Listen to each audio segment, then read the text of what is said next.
Ay, Kuya Benny, ito na yung manok na kinuha ko sa'yo kanina.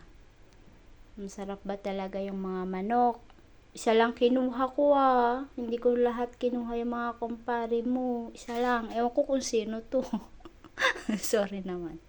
Ayan siya, nilagyan ko na lang siya ng patatas tsaka ng broccoli, 'di ba? Para healthy. Sabi mo nga masarap yung mga manok mo.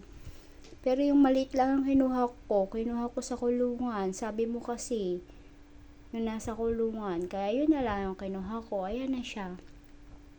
Ready to lafang.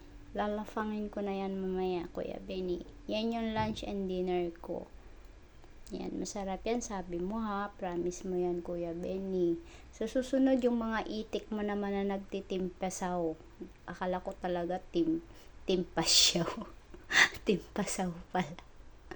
Yan naman yung kukunin ko sa'yo ha. Kaso makunat-kunat yun. Kailangan yun ng pine-pressure cooker. Yan, inoven ko lang yan. Inoven ko lang siya. Mukhang delicious naman. Minarder ko na. Pinaghihiwa ko yung mga hita para mas maluto yung loob niya. O, yan siya. Masarap yan. Salamat sa manok mo, Kuya Benny. Thank you.